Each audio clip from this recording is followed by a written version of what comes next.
Sekarang kita mula sahaja. Nak bagi kita tengok kawan-kawan kamu. So hari ni kita akan masuk bab baru, iaitu bab 7, iaitu keelektrikan dan kemagnetan. Okey, sebab dalam bab ini dia banyak pengiraan. Jadi kita akan cuba buat Google Meet lah.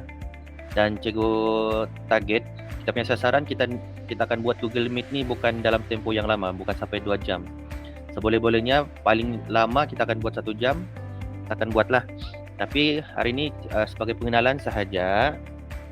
Jadi kita nak buat lama lah. Yang kamu akan buat lama adalah tugasan kamu nanti. Jadi pasal keelektrikan dan kemagnetan. Okey. Biasanya kamu sudah belajar topik ini di tingkatan di menengah rendah, di SK kamu sudah belajar berkenaan dengan elektrik. Kalau kamu masih ingat kan? Jadi kita pengenalan sahaja hari ini.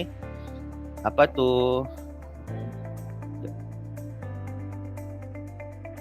Kita akan buat hari ini adalah memahami keelektrikan. Apa tu elektrik?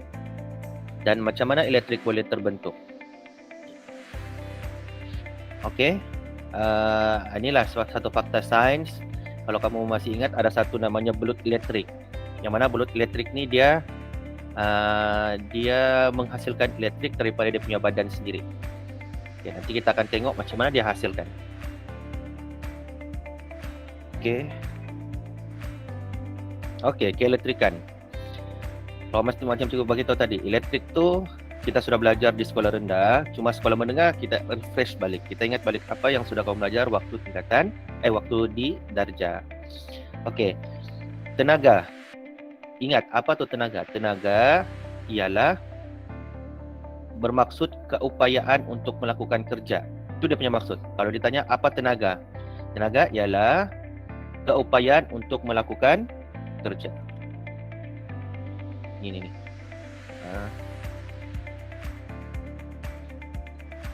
Tenaga ialah keupayaan untuk melakukan kerja. Ini maksud tenaga.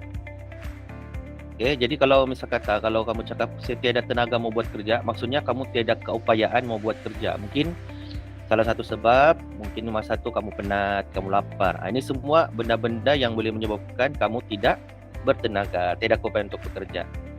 Jadi ada beberapa macam seperti kehidupan seharian, ada beberapa pekerja mesti kita mau menggunakan tenaga. Contoh, kita manusia menggunakan tenaga untuk berlari, berjalan, makan. Ini semua manusia perlukan tenaga untuk berfungsi. Begitu juga tumbuhan. Tumbuhan memerlukan tenaga untuk dia membesar, untuk terus hidup. Macam kereta kita juga. Kereta memerlukan tenaga daripada bahan api untuk bergerak. Kalau bapak kita mau pergi berjalan, kita akan isi minyak. Okey. Cahaya daripada lampu dihasilkan oleh tenaga. Cahaya daripada lampu. Tenaga apa namanya? Tenaga cahaya. Okey. Jadi perkara yang kedua, setelah kita tahu apa tu tenaga, perkara yang kedua kamu harus ingat ialah unit tenaga. Unit tenaga ni maksudnya kalau panjang, unitnya cm, mm, m, km, itu kilometer, sentimeter, itu unit bagi panjang.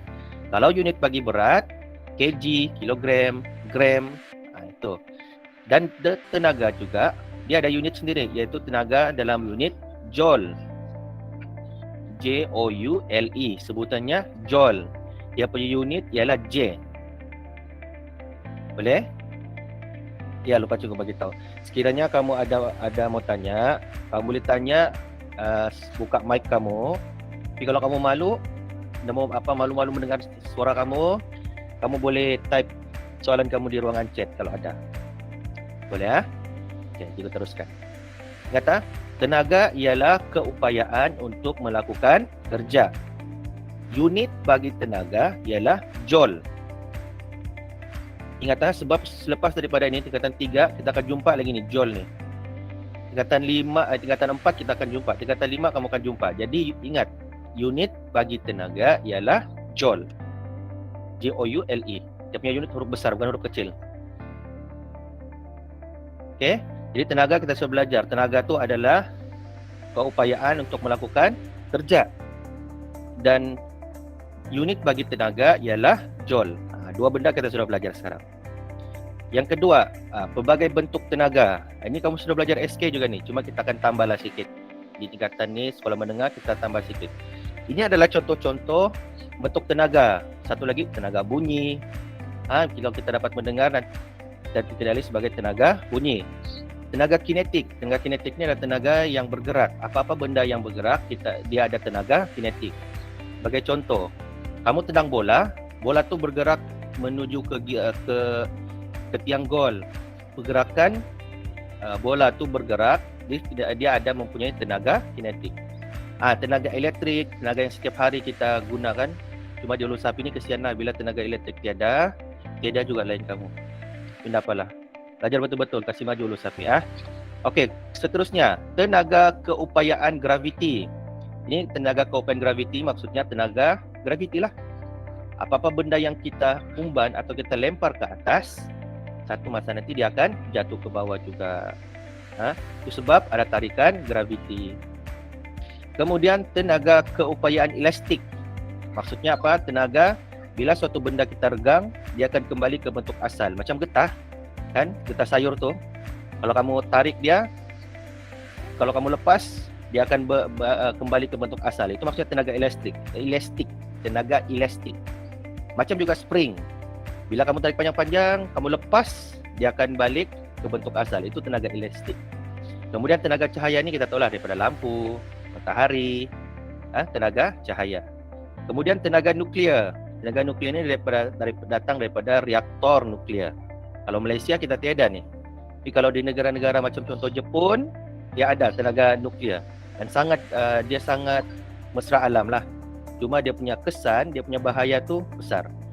Contoh macam di Jepun hari itu selepas tsunami, berlaku tenaga nuklear dorang, reaktor nuklear dorang ni pecah. Apa berlaku, satu kampung tu, satu kawasan di Jepun terpaksa dikosongkan sebab adanya pencemaran radiasi. Jadi kita akan belajar nih radiasi pula. Kemudian tenaga haba. Tenaga haba ni datang daripada pelbagai benda lah. Contoh macam api, contoh daripada besi yang panas, itu semua ada tenaga haba. Kemudian tenaga kimia. Tenaga kimia ni ada dia punya perubahan-perubahan kimia memberikan kita tenaga. Contoh macam makanan. Bila kita makan, dia akan dicerna oleh badan. Bila dicerna oleh badan, daripada zat daripada badan itu, dia akan berubah bentuk menjadi tenaga kita. Inilah sumber-sumber tenaga. Ada 9 sumber tenaga. Maksudnya contoh bentuk tenaga lah. Tenaga bunyi, tenaga kinetik, elastik, keupayaan graviti, elastik, elektrik tadi, elastik, tenaga cahaya, tenaga nuklear, tenaga haba dan tenaga kimia. Jadi perkara ketiga kita sudah belajar hari ini ialah pelbagai bentuk tenaga. Tenaga ada banyak bentuk. Pertama sekali tadi kita belajar apa tu tenaga. Tenaga ialah keupayaan untuk melakukan kerja. Apa unit bagi tenaga? Unit bagi tenaga ialah joule ataupun J. Dan perkara ketiga kita belajar adalah bentuk-bentuk tenaga. Ini contoh bentuk-bentuk tenaga.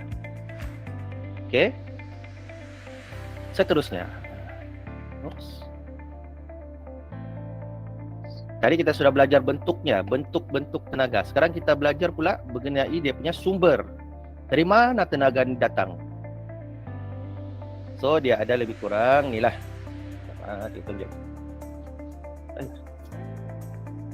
Ini adalah sumber-sumber tenaga. Sumber-sumber tenaga 1, 2, 3, 4, 5, 6, 7, 8. 8 sumber tenaga. Tadi bentuk tenaga ada 9, sumber tenaga ada 8. Yang pertama sekali, sumber tenaga kita paling besar ialah datang daripada matahari. Inilah sumber tenaga kita. Okey, daripada matahari. Matahari ini dia membekalkan kita sumber tenaga bagi tenaga cahaya, tenaga haba. Dua dia bagi. Sekiranya matahari ini tiada, apa berlaku? Bumi ini akan musnah. Sebab apa? Sebab tumbuh-tumbuhan akan mati. Bila tumbuh-tumbuhan mati, maksudnya kita tidak akan mendapat sumber sumber oksigen. Jadi sangat penting matahari ni. Kemudian geoterma. Geoterma ni datang daripada dua perkataan, iaitu geo dan terma. Geo ni daripada bumi, maksudnya bumi. Terma ni maksudnya haba. Jadi geoterma bermaksud haba yang datang daripada bumi. Jadi kita akan belajar, kita akan tengok contoh macam geoterma ni. Kalau tenaga steam, yang kalau ada kawasan-kawasan berdekatan sama gunung berapi, dia ada dia punya steam. Jadi steamnya tu kita akan dapat tenaga. Kita akan belajar lebih lanjut nanti pada topik akan datang. Kemudian daripada air. Ini sumber tenaga daripada air, contohnya hidroelektrik. Dari empangan, di mana kita gunakan elektrik itu untuk memutar turbin. Turbin yang menghasilkan elektrik, tapi air itu digunakan untuk memutar turbin. Jadi maksudnya air ini boleh menjadi sumber tenaga. Kemudian biojisim. Biojisim pun daripada dua perkataan, bio dan jisim. Okey, bio ni maksudnya hidupan, jisim tu jisim lah. Okey. Maksudnya sumber tenaga yang datang daripada bahan yang sudah hidupan yang sudah diproses. Kalau cikgu nak silap di tempat kita di Lusapi, dia ada satu tempat untuk mengumpul bekas-bekas sawit yang lama. Dia kumpul, dia perap. Bila sudah telah lama, sawit-sawit ni dia akan menghasilkan gas. Gas tu yang kita boleh gunakan untuk memasak balik. Biojisim.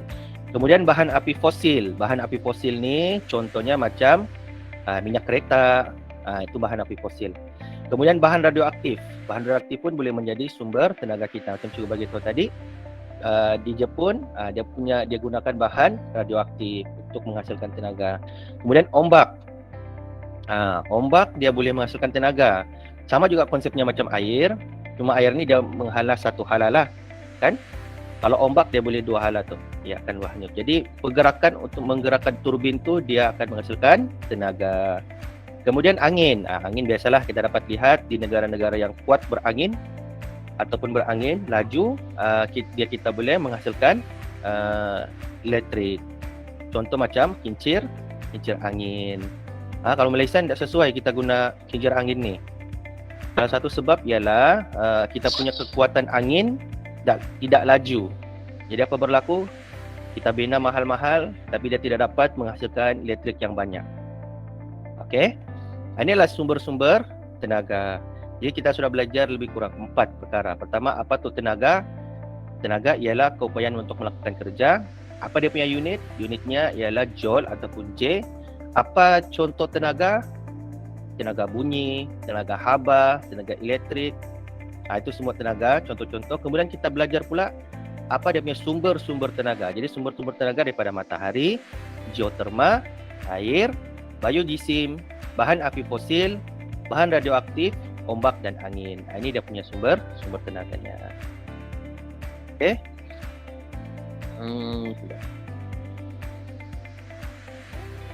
Di sumber-sumber tenaga kita sudah.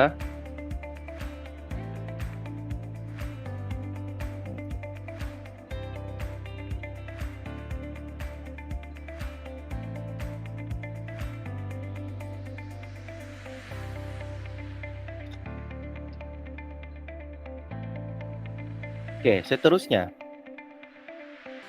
kita masuk pula, itu tadi tenaga. Sekarang kita masuk pula elektromagnet. Jadi bila cakap pasal elektromagnet ni, ini adalah satu cas elektrostatik. Pernahkah kamu kalau buka pakai seluar apa tu? Seluar plastik tu, ada kan yang seluar kamu boleh, kalau pelajar perempuan biasa keluarkan setrika tu seluar supaya dia cantik, tak kusut. Okay, selepas kamu setrika dia, kalau kamu pakai, kau perasan tak kamu punya bulu-bulu roma tu dia akan ada bunyi pap-pap ataupun dia berdiri. Kenapa tu boleh berlaku? Sebab bila kamu setrika seluar yang plastik macam tu, dia akan mengecas dan cas ini akan dikenali sebagai cas elektrostatik, cas yang ada pada bahan. Ataupun pernahkah kamu kalau bangun pagi kamu punya rambut kamu berdiri, ini yang biasa rambut panjang lah. Kan bukan sebab kamu berkusut-kusut di bantal, tidak. Salah satu sebab ialah kamu punya badan ada charge elektrostatik. Ataupun kalau kamu gosok belon, ini sebenarnya kalau kamu ada dapat belon, kamu gosok-gosok di rambut, kemudian dia akan bercas elektrik. Ini adalah beberapa eksperimen ataupun aktiviti yang kita boleh buat membuktikan adanya cas-cas elektrik di persekitaran kita. Okey? Ini mengapa kejadian itu? Cas-cas elektrik, cas-cas statik ini dikenali sebagai cas elektrostatik. Okay, nanti kita akan buat satu aktiviti menggunakan belon, macam mana kita boleh melentur air. Melentur air maksudnya air tu jatuh, kita boleh bend dia, jadi boleh bend. Nanti cikgu kita akan buat satu aktiviti. Kita hanya perlu belon saja, nanti cikgu akan rakam. Okey.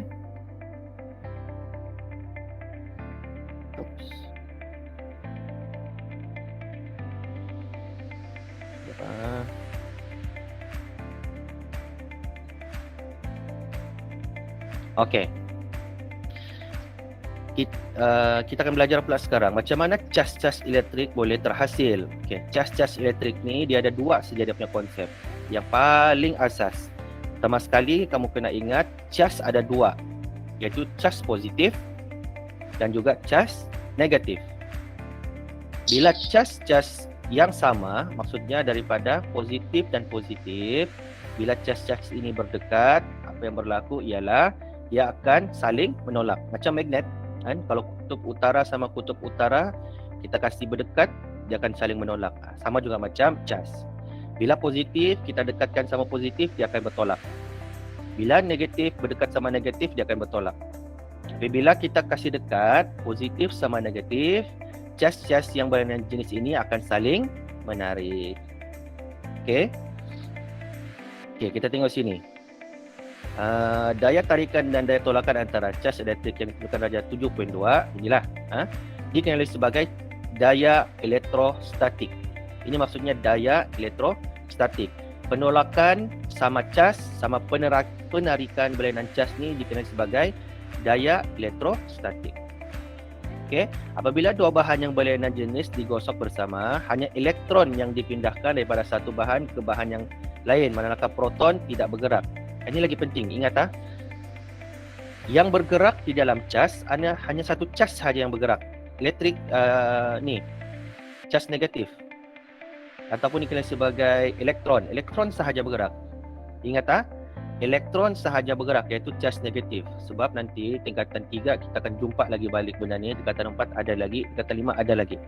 Jadi sekarang kamu kena ingat yang bergerak di dalam elektrik adalah cas elektron sahaja. Proton positif, proton tidak bergerak. Okey. Bahan yang menerima elektron akan bercas negatif. Yang menerima elektron ni akan bercas negatif. Sebagai contoh, kita ambil satu bahan. Tangan kanan kamu ada positif, sama-sama positif. Bila kita gosok, cas negatif daripada tangan kanan cikgu ni dia akan masuk pergi tangan kiri. Jadi tangan kiri ni akan bercas negatif sebab negatifnya banyak. Dan yang tangan sebelah kanan pula dia akan menjadi positif sebab dia kurang sudah negatif di dalam tangan kanan. Jadi dia akan bercas positif. Okey, ini contohnya. Pada awal bilangan proton lebih daripada bilangan elektron. Maksudnya kita tengok yang hijau-hijau biru-biru ni kan. Okey. Tengok ni. Contoh bahan yang lebih cas positifnya dikenali dia akan bercas positif. Bila dalam bahan itu banyaknya elektron yang bercas negatif, kan? Bahan itu akan dikenali sebagai bercas negatif. Okey, bila proton dengan elektron adalah sama, bermaksud bahan ini adalah bercas neutral, sama dia, sama banyak. Okey, macam dalam kelas kamu lah. Kelas kamu banyak perempuan, kan, berbanding lelaki. Maksudnya dalam kelas kamu, kelas banyak perempuan. Tapi kalau kelas kamu bilangan lelaki sama bilangan perempuan adalah sama, maksudnya kamu adalah cas neutral. Bila banyak pula lelaki, kamu akan banyak kelas yang dikenal sebagai banyak lelaki. Okey. Ini kita tengok apakah kesan penghasilan cas elektrik pada sikat plastik yang digosok menggunakan kain bulu. Okey. Ini kamu boleh buat di rumah. Kamu boleh buat elektrik sendiri daripada menggunakan inilah kain bulu. Kain bulu ni kamu jumpa. Kain lap tu kalau kamu ada jumpa yang gebu tu dialah boleh pakai itu kan. Pernah jumpa kan kamu boleh di survey ada ni jenis kain bulu ni. Okey, kamu boleh gosok di di sisir. Okey. Pada awalnya sikat ataupun sisir ni adalah neutral. Bilangan positif sama negatif adalah sama. Jadi bila kita gosokkan dengan kain bulu, selepas digosok dengan bulu,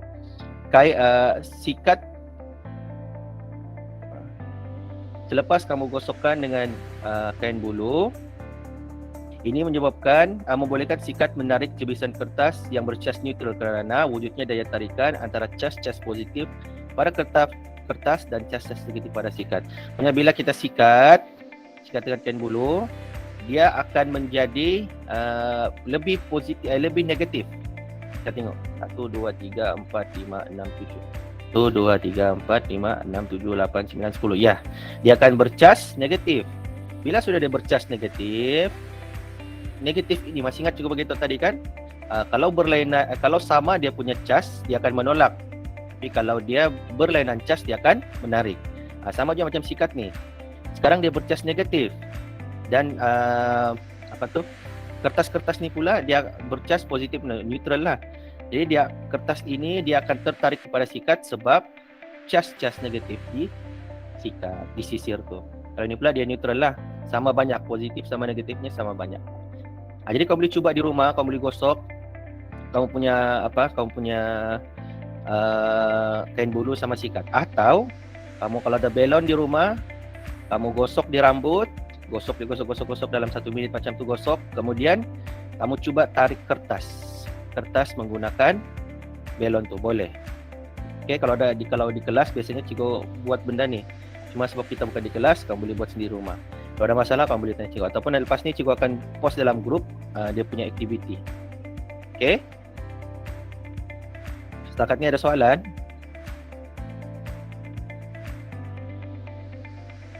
Okey dah. Okey. Cikgu cek dulu apa? Atau ada yang tap di chat?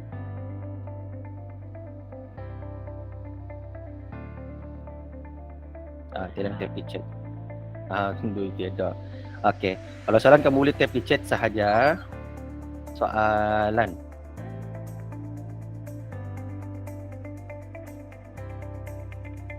Ambil tap di chat. Jadi cikgu boleh nampak kau punya soalan kalau ada. Kalau kau malu lah bercakap. Okey, sikit lagi. Kita kasih habis sikit. Elektroskop. Elektroskop ni pun kita boleh buat di rumah. Tapi sebab benda ni semua kamu boleh jumpa, kamu boleh buat di rumah. Tapi insyaAllah kita akan post benda ni.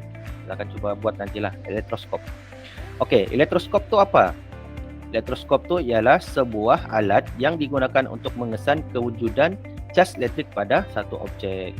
Maksudnya kalau macam termometer kita gunakan untuk mengukur suhu, elektroskop pula digunakan untuk mengesan kewujudan cas elektrik. Kita mau tahu benda tu bercas atau tidak. Dan benda ni kamu boleh beli di DIY. Untuk keselamatan kamu boleh beli, ada dia punya alat tu. Macam mana kamu mau tahu benda tu bercas ada elektrik ke tiada, kamu boleh beli. Dalam berapa ringgit? RM3, RM3.50 lah macam tu. Kalau sudah silap lah sebab cikgu pernah mau beli ni. Okey. Okey, dia macam mana dia berfungsi? Sekarang kalau kita dapat lihat.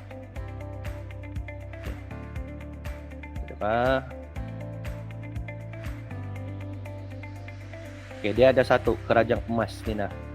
Keranjang emas tidak mencapa. Ni nah ni. Ada satu ni benda yang di tepi ni namanya keranjang. Bukan dia perbuat daripada emas tapi dia punya warna emas. Okey. Keranjang emas ini bahan lah. Bila dia bahan jalur tu adalah neutral, maksudnya cas positif sama negatif adalah sama, dia tidak ada pergerakan. Bila dia bercas positif, ataupun dia bercas negatif, keranjang emas mencapa, maksudnya dia terbuka. Dia terbuka kerana cas yang sama akan menolak antara satu sama lain. Ni. Kalau ini positif kan, dia akan tarik tu cas negatif. Negatif yang bergerakkan tadi. Kalau pula negatif pula, dia akan tolak cas positif tu. Bila apa berlaku, dia akan bergerak. So kita tahulah bila dia sudah bergerak, ada gerakan. Ini nah. Bila sudah ada gerakan bermaksud bahan yang kita letakkan di atas apa ni? Elektroskop ni. Elektroskop dia ada bercas. Okey?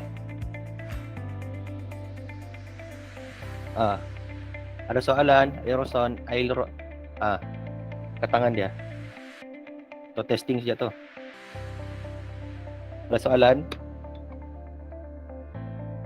Dia dah tertekan. Okey? So dia tulis sini, semakin jauh pencapahan, semakin jauh dia terbuka dia punya keranjang emas, semakin banyak kuantiti cas yang elektrostatik yang terkumpul. So dalam kehidupan seharian pun kita selalu buatlah ni, ada benda ni. Kalau kita nampak di SK, ada satu tu konduktor kilat. Ni kita akan baca tingkatan 3 nanti. Ada satu konduktor kilat. Ataupun kalau di rumah, di perumahan cikgu dah pasti macam ada cikgu nampak, di kilang pun ada benda ni. Kalau bangunan-bangunan tinggi biasa kita akan letak konduktor kilat. Okay, apa fungsi konduktor kilat ni? Salah satu ialah untuk sekiranya ada panahan petir, dia akan panah di situ, dia akan sambar tu konduktor kilat, kemudian elektrik tu dia akan terkumpul, dia akan disalurkan ke bumi. Bumi kita ni bercas positif. Dia boleh menerima banyak cas-cas negatif. Okey. Ini contoh elektrostatik dalam kehidupan seharian. Kejadian kilat adalah satu fenomena yang berkait dengan cas elektrostatik. Macam mana kita punya awan tu boleh bercas? Dia bercas disebabkan oleh geseran antara awan-awan dan udara. Yang udara dengan awan bergeser, dia akan bercas. Apa yang bercas? Dia akan bercas ni. Awan tu akan menjadi bercas. Kemudian sebab tu ada kilat. Kan kalau kita nampak, kalau kilat biasanya bukan kita kilat sama petir lain petir yang menyambar tu. Kilat ni kalau kamu nampak kalau sebelum hujan, biasa kalau sebelum hujan akan nampak awan tu macam ada lampu-lampu kan, lampu-lampu. Macam mana boleh terhasil lampu-lampu tu? Sebabnya oleh awan tu bergeser sama udara. Jadi bila dia bergeser, terjadilah cas elektrostatik, ada spark gitu kan. Okey. Kemudian kilat berlaku kerana daya tarikan yang wujud antara cas positif pada bumi dan cas negatif pada awan. Okey, kita tengok ni awan. Awan bahagian atas bercas positif. Ni petir ni. Petir pula ni kilat ni. Sebab dia bergeser ada kilat-kilat sikit. Kemudian cas negatif dalam awan tertarik pada cas positif di permukaan bumi. Maksudnya bumi kita ni adalah satu benda lah yang bercas negatif. Jadi kilat ini adalah bercas negatif. Sebab apa negatif? Cikgu bagi tahu tadi, yang bergerak hanyalah cas negatif. So cas negatif ni dia akan menyambar bumi. Okey, sebab dia berada di bawah awan ni yang banyak ni. Kalau kamu nampak cikgu punya cikgu punya penunjuk ni, kamu akan nampak di bawah-bawah awan tu banyak cas negatif. Sebab jadi cas negatif ni yang akan turun ke bumi. Dia akan macam mana dia turun? Melalui pancaran kilat. Sebab itulah bila hujan, digalakkan kamu untuk berada dekat sama pokok. Sebab apa? Kilat ni dia akan menyambar pokok. Biasanya begitu. Dan tempat paling selamat untuk kamu berada ketika hujan ataupun kilat berlaku, salah satu tempat selamat ialah dalam kereta. Kenapa dalam kereta? Sebab tayar kereta diperbuat daripada getah. Jadi getah ni bukan konduktor elektrik yang baik, dia tidak mengalirkan arus elektrik. Jadi selamatlah. Jadi kalau kamu dalam kereta, kalau kamu dalam keadaan petir sambar menyambar, sepatutnya ataupun paling selamat adalah kamu tetap berada di dalam kereta. Jangan berlari-lari di luar ataupun di dalam rumah. Sebab di dalam rumah dia ada satu konduktor kilat. Kalau bangunan-bangunan tinggi kita ada konduktor kilat. Di SK pun ada nih Kalau kamu pergi dapat nampak dia sekali di atas sekali, di atas bumbung tu dia ada satu konduktor kilat. Okey, jadi kita sudah tahu awan tu sebenarnya kenapa boleh berlakunya kilat, sebab awan bergeser dengan udara. Jadi kenapa kilat boleh menyambar bumi? Disebabkan bumi adalah satu benda yang bercas positif. Kilat pula adalah bercas negatif. Jadi dia akan bergerak, negatif bergerak pergi dalam bumi. Sebenarnya cas ni dia akan kembali juga ke udara lah melalui proses pemejal luapan air tu jadi hujan balik. Okey. Seterusnya apa?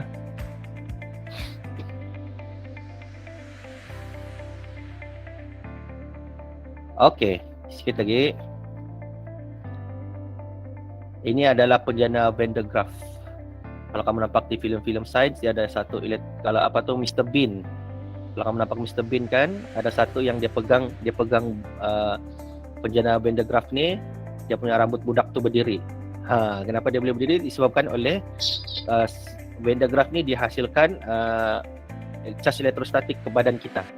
Jadi apa berlaku, kita punya badan dia akan bercas positif. Okey? Ini dalam kehidupan seharian. Kalau kamu bangun pagi-pagi, biasa kalau kamu buka kamu punya TV, apa berlaku? Banyak habuk. Kalau kamu nampak kamu punya TV, banyak habuk. Kenapa boleh banyak habuk? Sebab apa? Skrin kita ni adalah bercas positif. Dan habuk-habuk ataupun debu-debu yang berterbangan tu bercas negatif. Jadi apa berlaku? Negatif ini akan tertarik kepada yang positif sebab dia berlainan cas. Lepas tu dia akan melekat di situ. Sebab tu rajin-rajin kita apa? Kita rajin-rajin kita bersihkan kita punya TV tu sebab dia memang akan bercas. Okey. Nah, kerana cas cepat berhabuk, kerana cas negatif pada habuk tertarik kepada positif pada skrin. Okey. Jadi macam mana kita mau kasih elakan adalah kita guna kain mikro gentian yang merupakan bahan anti elektrostatik supaya skrin TV tidak cepat berhabuk. Okey, apa tu kain mikro gentian? Kalau di rumah kamu ada di kedai RM2 juga ada dia jual macam tuala tapi dia tidak menyerap air. Itu adalah maksudnya dia adalah mikro gentian. Maksudnya dia daripada plastik. Jadi kamu bolehlah cuba lap cermin kamu guna skrin TV kamu guna mikro gentian ni. Dan tidak akan lagi bukanlah tidak akan kotor, akan kotor juga lah, cuma tidak cepat seperti yang kita guna kain biasalah. Okey?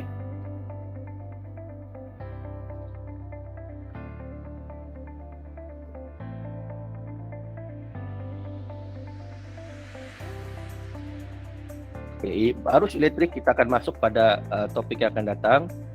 Arus elektrik ni kita akan masuk. Kita belajar dua benda saja hari ini, iaitu tenaga dan juga elektrostatik. Elektrik. Okey? Kita sudah belajar dua benda ni. Jadi apa tadi itu tenaga? Tenaga ialah keupayaan untuk membuat kerja. Kemudian apakah unit bagi tenaga? Unit bagi tenaga adalah joule ataupun J. Kemudian apakah contoh tenaga? Tenaga matahari, tenaga kinetik, tenaga bunyi, ini semua adalah contoh tenaga. Dari mana tenaga datang? Daripada matahari, daripada geoterma, biogisim, ada 8 tadi kan. Kemudian kita masuk bab ni sikit, iaitu cas. Pertama sekali ada cas elektrostatik, cas yang statik. Kemudian cas ni ada dua jenis, cas positif dan negatif. Positif sama negatif dia akan tertarik. Negatif sama negatif dia akan menolak.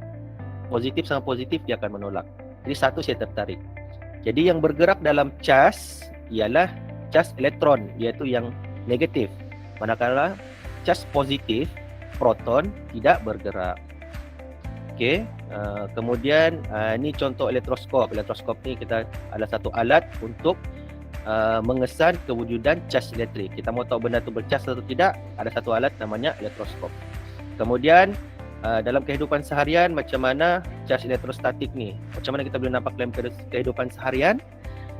Kita boleh lihat daripada pembentukan kilat, pada fenomena pembentukan kilat. Macam mana kilat boleh menyambar bumi? Salah satu sebab ialah awan tu bergeser sama udara. Bila dia bergeser, banyaknya cas negatif. Dari mana dia dapat charge negatif? Daripada udara tu. Udara punya charge negatif akan masuk pergi dalam awan. Bila awan banyak sudah charge negatif, dia nak tahu simpan pergi mana, dia akan bergerak ke bumi, dia akan menyambar bumi. Itu sebab tu kita nampak kilat. Kemudian dalam kehidupan seharian macam mana kita mau mengelak kilat? Salah satu ialah kita gunakan konduktor kilat.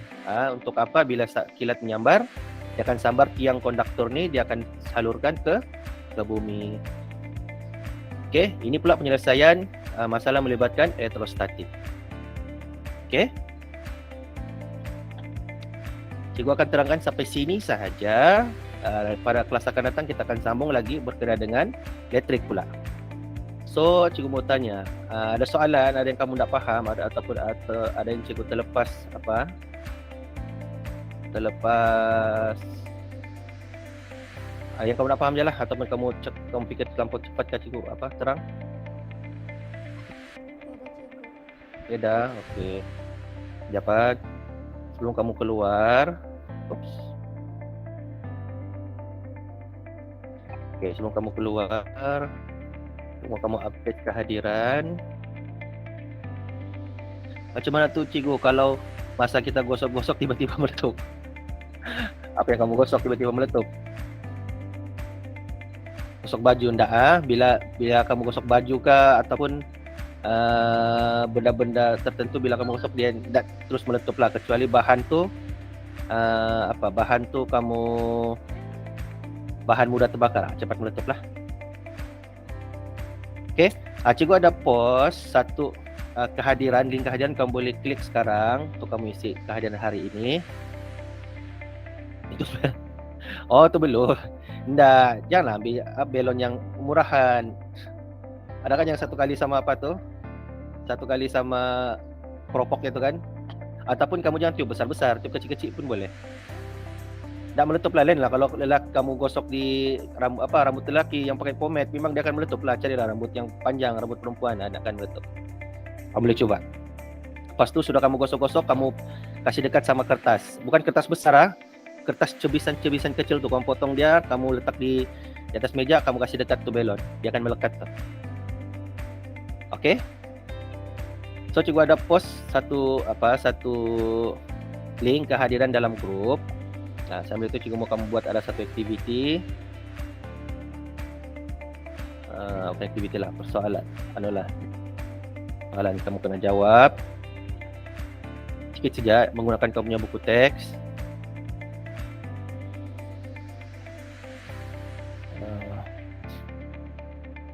Tajuk-tajuk seterusnya ni pun kamu sudah belajar di RBT ni, cuma ada yang melibatkan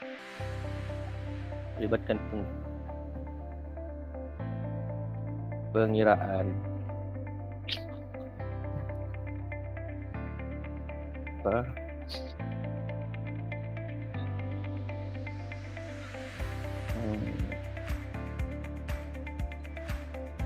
Okey.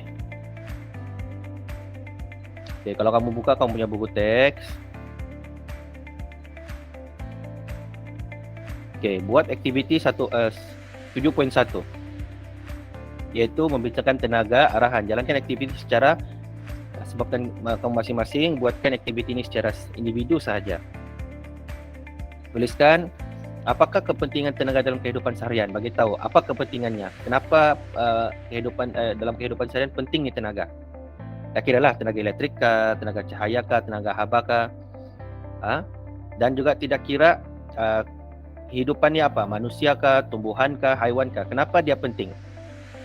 Buat satulah. Okey. Apakah jenis-jenis tenaga? Buat poin pun boleh. Tak payah buat karangan.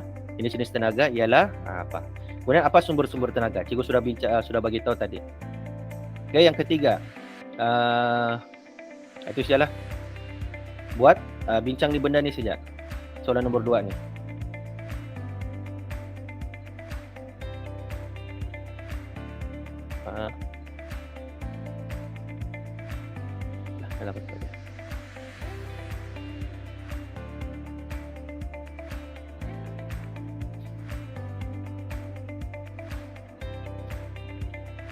Okey. Ni buat soalan ni sahaja. Apakah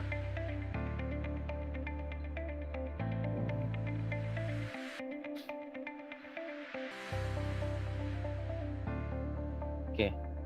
Apakah kepentingan tenaga dalam kehidupan seharian dan terpulang sama kamu ambil contoh kehidupan dalam untuk haiwan, untuk tumbuhan ataupun untuk manusia. Apakah jenis-jenis tenaga dan juga sumber tenaga.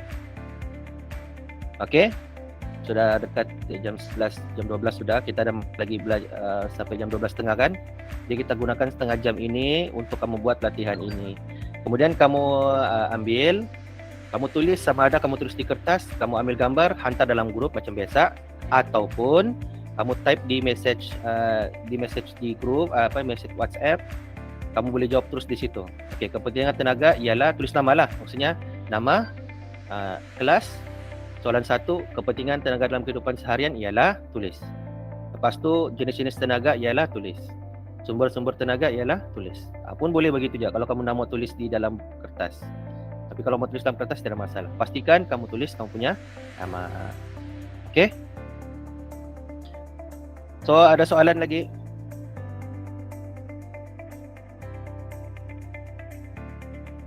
Okay, alhamdulillah hari ini ada 11 orang yang datang. Okey.